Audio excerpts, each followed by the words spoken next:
महाविकास आघाडीच्या मोर्चाला प्रत्युत्तर म्हणून भाजपाने आज मुंबईत गिरगाव चौपाटी परिसरात प्रदेशाध्यक्ष रवींद्र चव्हाण यांच्या नेतृत्वाखाली मूक आंदोलन केलं। पंतप्रधान नरेंद्र मोदी यांच्या मार्गदर्शनाखाली आणि देवेंद्र फडणवीस यांच्या नेतृत्वाखाली महाराष्ट्र पुन्हा एकदा अव्वल स्थानी येऊन वेगाने प्रगती करतोय। मात्र महाराष्ट्राची ही प्रगती ज्यांना बघवत नाही असे लोक त्यामध्ये अडथळा आणण्यासाठी प्रयत्न करतात। महाविकास आघाडीचा मोर्चा म्हणजे तोच प्रयत्न आहे अशी टीका चव्हाण यांनी यावेळी केली।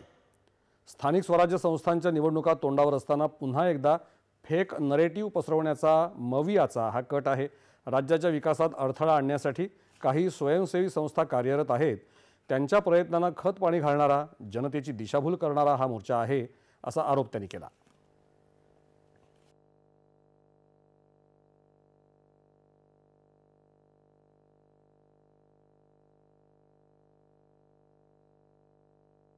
महाराष्ट्रातील जनतेची दिशाभूल करणारा असा हा मोर्चा आहे।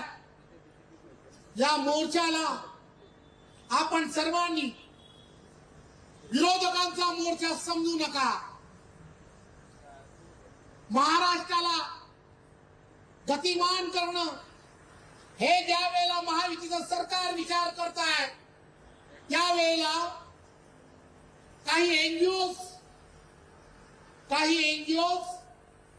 मोठ्या प्रमाणामध्ये महाराष्ट्र असेल, देश असेल, या देशामध्ये मोठ्या प्रमाणामध्ये फंडिंग करून या एनजीओच्या माध्यमातून अशा काही मंडळींना खत पाणी घालण्याचा प्रयत्न करतायत।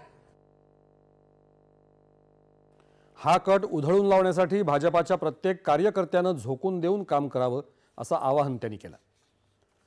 मतदार आपल्याला का नाकारत आहेत याचं आत्मपरीक्षण करण्याऐवजी मविया नेत्यांनी या मोर्चातून केवळ असत्य मांडलं अशी टीका भाजपाचे मुंबई अध्यक्ष अमित साटम यांनी यावेळी केली।